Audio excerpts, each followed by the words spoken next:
Hi students, पिछली video में हम लोगों ने पढ़ा था इलेक्ट्रोड और इलेक्ट्रोड विभव के बारे में।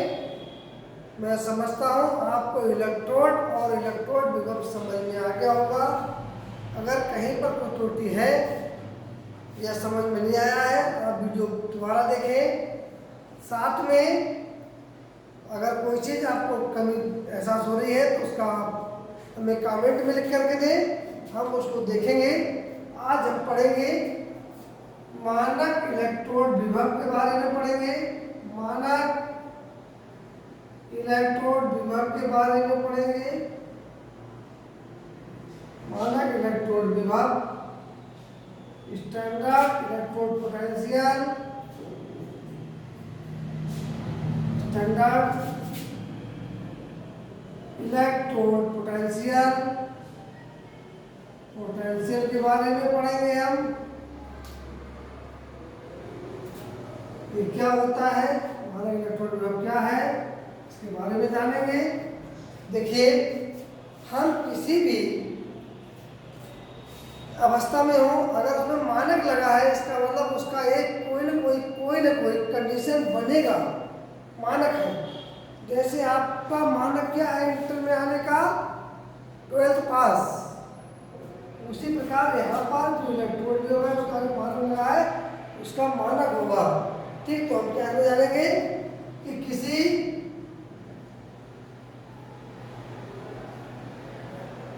इलेक्ट्रोड विभव को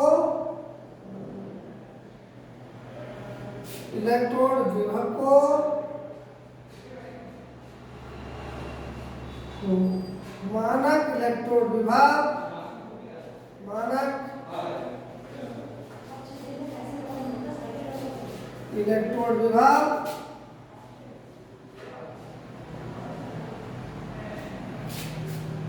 तब कह सकते हैं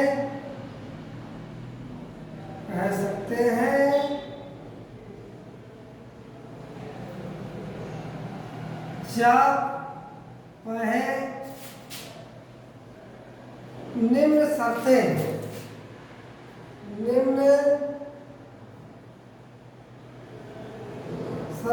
पूर्ण करता हो। शर्त कौन सी है, मानक कौन से है? नंबर 1, ठीक, इलेक्ट्रोड विभव का ताप, इलेक्ट्रोड विभव का ताप 25 डिग्री सेल्सियस हो। दूसरा मानक क्या है, इलेक्ट्रोड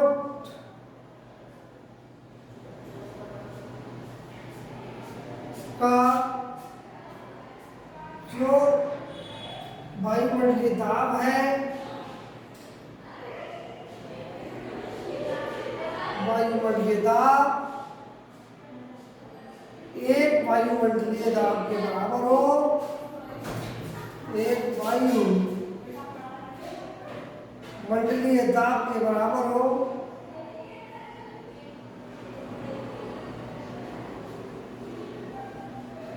बराबर हो।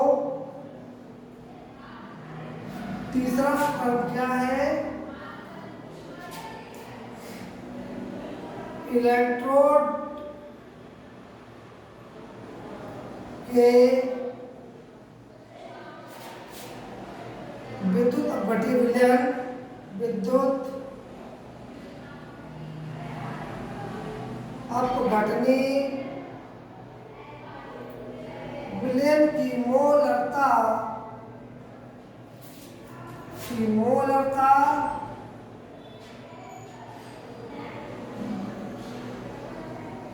1 मोल पर लीटर, इसको 1 एम भी कहते हैं, एम। ये 3 कंडीशन होती है। 3 कंडीशन जब कोई भी इलेक्ट्रोड विभव पूरी कर रहा होगा तो उसको हम मानक इलेक्ट्रोड विभव कहेंगे। तीनों कंडीशन हमने आपके सामने लिख दी है। इसके आधार पर हम मानक इलेक्ट्रोड विभव की परिभाषा क्या कर सकते हैं, मानक इलेक्ट्रोड वेव क्या होगा? मानक इलेक्ट्रोड वेव जो होगा हमारा वो ये होगा, देखिए 25 डिग्री सेल्सियस ताप पर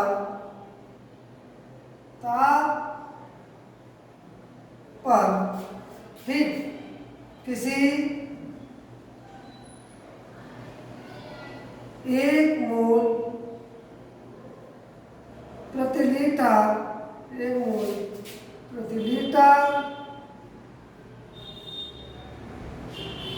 सांद्रता वाले विद्युत अपघट्ट में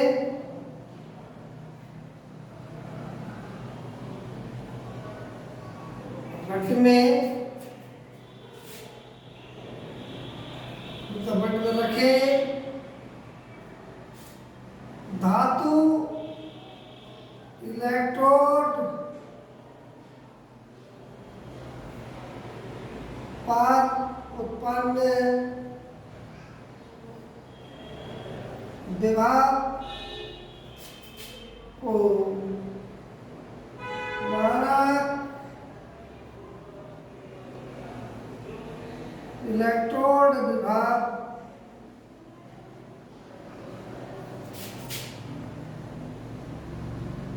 कहते हैं। संपूर्ण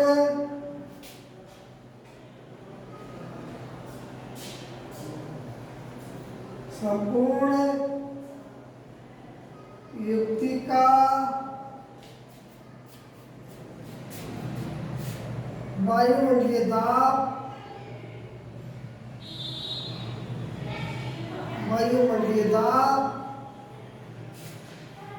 एक हो, ठीक। हमारा इलेक्ट्रोड वेव किसे कहेंगे? 25 डिग्री सेल्सियस ताप पर किसी 1 मोल प्रति लीटर सांद्रता वाले अपघट्ट के विलयन, यहाँ पर जोड़े थोड़ा और विलयन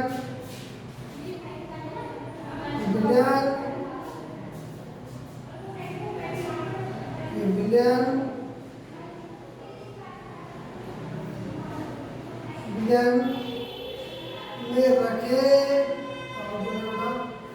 धातु इलेक्ट्रोड को उत्पन्न विभव को मानक इलेक्ट्रोड विभव कहते हैं।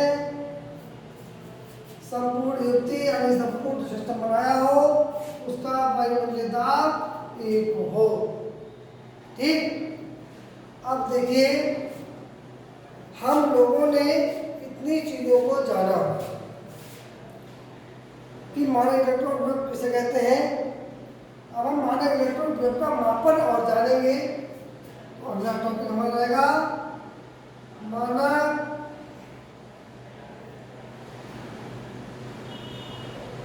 चलो पहले इसको डायग्राम के द्वारा समझ लो। अच्छा ठीक, देखिए ये हमने कोई सा यंत्र लिया, बीकर ले लिया। बीकर में हमें क्या करना है? बीकर में हमारे लिए इस तरह से एक तंत्र फिट करना है। ये मान लो इलेक्ट्रोड लगा दिया हमने, ये कोई प्लेट लगा दी, ये विलयन भरा हुआ है इसमें,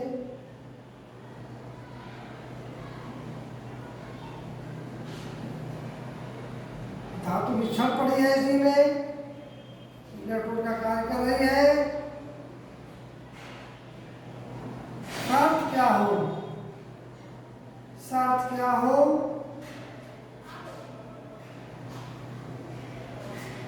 शर्त ये हो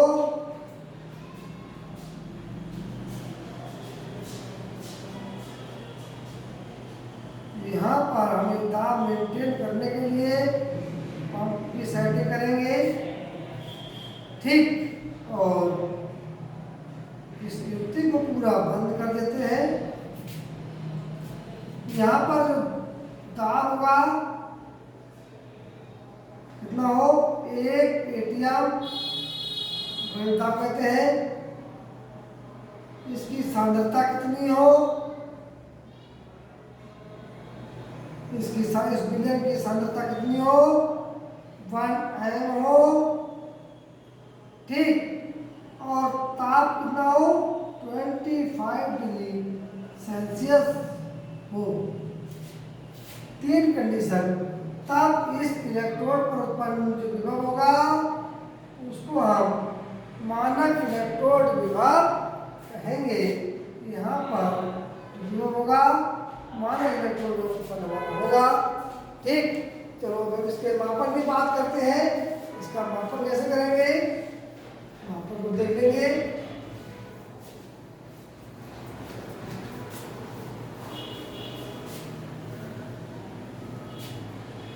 मानक इलेक्ट्रोड विभव का मापन, मानक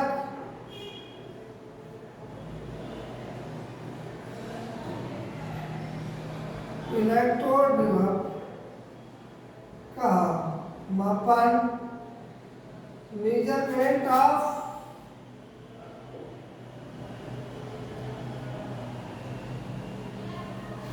स्टैंडर्ड इलेक्ट्रोड पोटेंशियल, स्टैंडर्ड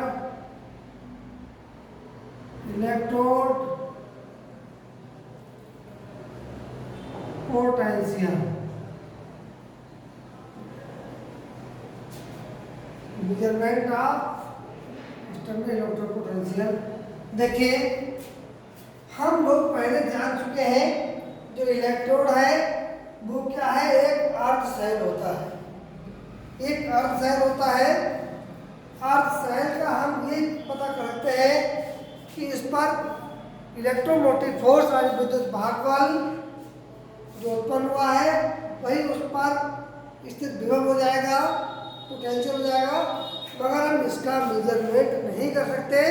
साथ में हमने क्या बताया कि हम जब भी कोई इलेक्ट्रोड लेते हैं तो उस इलेक्ट्रोड में या तो ऑक्सीकरण होगा या रिडक्शन होगा, कोई एक ही प्रोसेस होगी, एक साथ दोनों प्रोसेस नहीं होती है। जबकि जो सिस्टम है, जो कप्लीमेंशन है वो ये है कि जब किसी क्रिया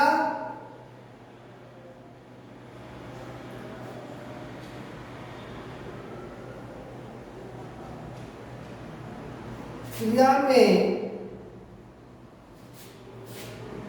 ऑक्सीकरण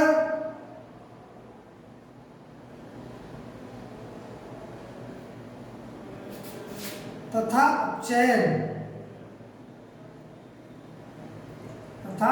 अपचयन, ठीक, दोनों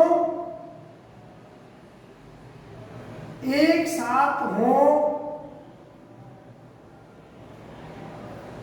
तभी पूरक मतलब कम्प्लीमेंट्री,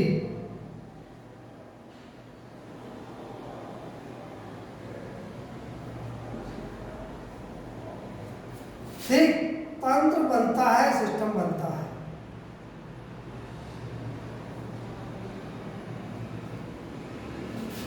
ठीक, हमने यहाँ पर अब तक जो पढ़ा है इलेक्ट्रोड विभव में हमने क्या पढ़ा है कि या तो उस इलेक्ट्रोड विभव में ऑक्सीकरण होगा या अपचयन होगा, जबकि जो सिस्टम पूरा बनेगा, पूर्ण कब होगा, कंप्लीट कब होगा, जब उसमें ऑक्सीकरण तथा अपचयन दोनों एक साथ हों, तभी वो कम्प्लीमेंट होंगे, पूरक होंगे, तभी पूर्ण सेल वो बनेगा। अब हमारे दिमाग में बात आनी चाहिए कि हमने कहा कि यहाँ पर ऑक्सीकरण और अपचयन दोनों एक साथ हो, तो हमने कहा एक सेल के साथ हमारा ऑक्सीकरण होगा या अपचयन होगा, तो हम क्या करें, तो हमें क्या करना होता है, उस सेल के साथ एक ऐसा सेल जोड़ना होता है जो ऑक्सीकरण की क्रिया और अपचयन की क्रिया दर्शा सके, ठीक। यानी हमें ऐसा दूसरा अर्ध सेल लेना होता है जिस पर जो ऑक्सीकरण और अपचयन दोनों प्रोसेस को दर्शाए। तो उसके लिए हम क्या करते हैं, एक मानक हाइड्रोजन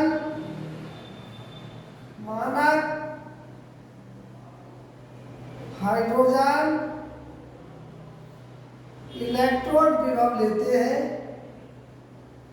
इलेक्ट्रोड का यूज करते हैं, इलेक्ट्रोड का उपयोग करते हैं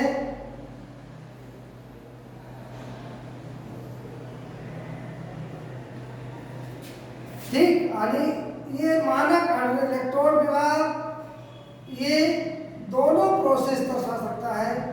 नंबर 1 ये ऑक्सीकरण भी दे देगा, ऑक्सीकरण की क्रिया भी दर्शाएगा और अपचयन भी दर्शाएगा। देखिए कैसे, हमने क्या किया, H2 हाफ H2 को ले लिया, arrow H plus plus 1 electron हो गया, ये हमारा ऑक्सीकरण हो जाएगा। अपचयन में क्या होता है, H plus plus electron arrow half H2। तो यहाँ पर जो मानक हाइड्रोजन इलेक्ट्रोड विभव होता है वो ऑक्सीकरण और अपचयन दोनों अवस्थाएं दर्शाता है, दोनों अवस्थाएं दर्शाएगा। तो हम मानक इलेक्ट्रोड विभव के मापन के लिए एक तो किसी धातु का इलेक्ट्रोड बनाते हैं, दूसरा मानक हाइड्रोजन इलेक्ट्रोड बनाते हैं। मानक हाइड्रोजन इलेक्ट्रोड क्या है, वही 25 डिग्री सेल्सियस पर ठीक H2 गैस के 1 मोल प्रति लीटर ठीक, इसको H प्लस 1 कहते हैं वाले मोल सांद्रता वाले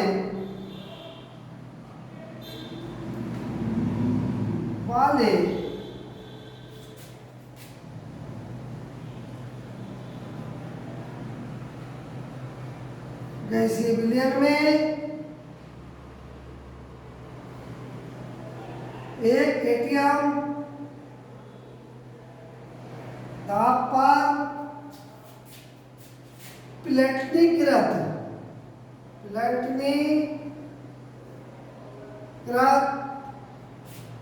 प्लेटिनम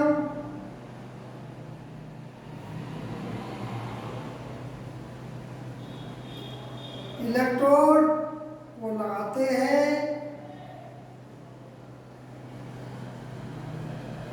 ठीक, इलेक्ट्रोड को ये देखो लगाते नहीं देखो, इलेक्ट्रोड को ठीक मानक हाइड्रोजन इलेक्ट्रोड विभव कहते हैं।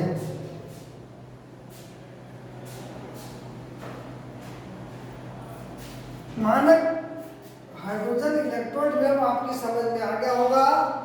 वही सिस्टम पूरा का पूरा हमने किसी बीकर को सिस्टम से इस तरह बना रखा है। इसमें एक इस तरह से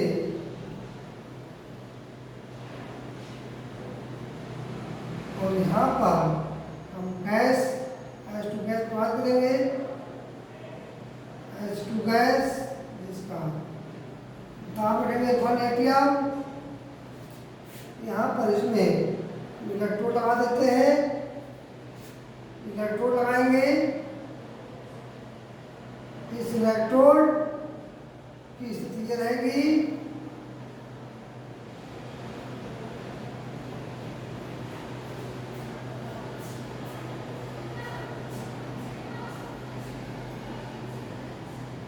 इलेक्ट्रोड हमने लगाया, यहाँ से हम H2 गैस प्रवाहित कर रहे हैं।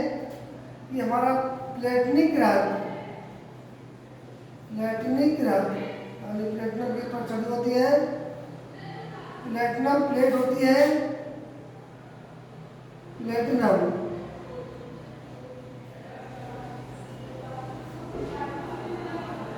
प्लेट होती है, धातु की प्लेट होती है। इसका ताप जो है 25 डिग्री रखा जाता है सिस्टम का। इससे हमें जो विभव मिलेगा, जो विभव मिलता है, उस विभव को हम मानक हाइड्रोजन इलेक्ट्रोड विभव कहते हैं।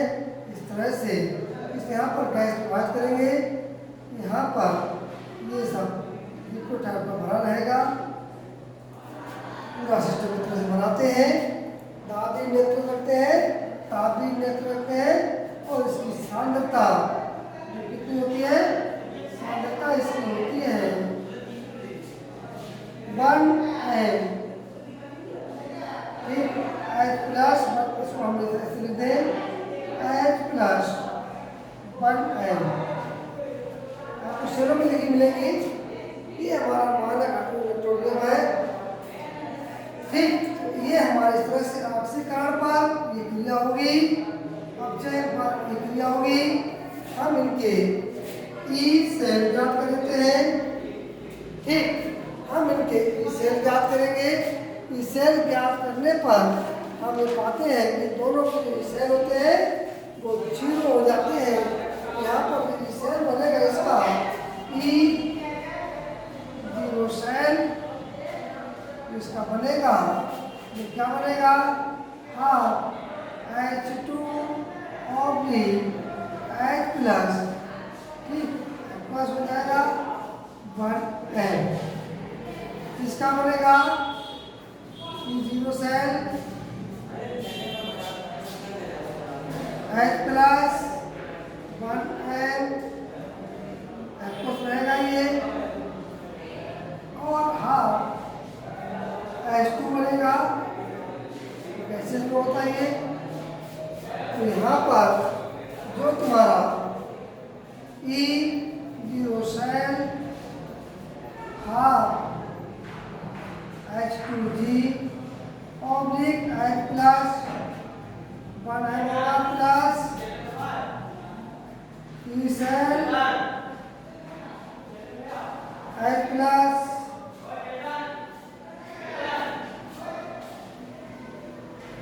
1 m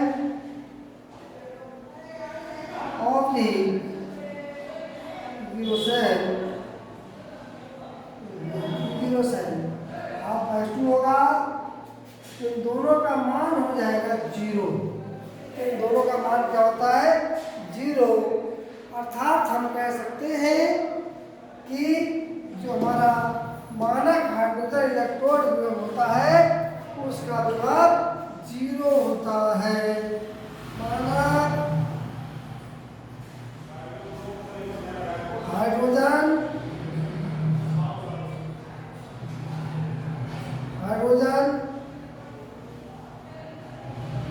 इलेक्ट्रोड विभव का मान 0 होता है। 0 होता है, अर्थात हमने एक मानक हाइड्रोजन इलेक्ट्रोड लिया, दूसरा कोई धातु का इलेक्ट्रोड लिया, वोल्टामीटर को हमने श्रेणी क्रम में जोड़ेंगे और हम ये पाते हैं कि जो वोल्टामीटर में रीडिंग आ रही है, जो मान आ रहा है, वो उस धातु इलेक्ट्रोड का मान आएगा। ठीक, हम इस तरह से हम उसको जोड़ देते हैं। ये हमारा मानक हाइड्रोजन इलेक्ट्रोड विभव है। हाइड्रोजन इलेक्ट्रोड विभव है। हमने क्या किया, इसी के श्रेणी क्रम में एक वोल्टामीटर लगाया और यहाँ पर हमने क्या किया, एक इलेक्ट्रोड जोड़ दिया इस तरह से।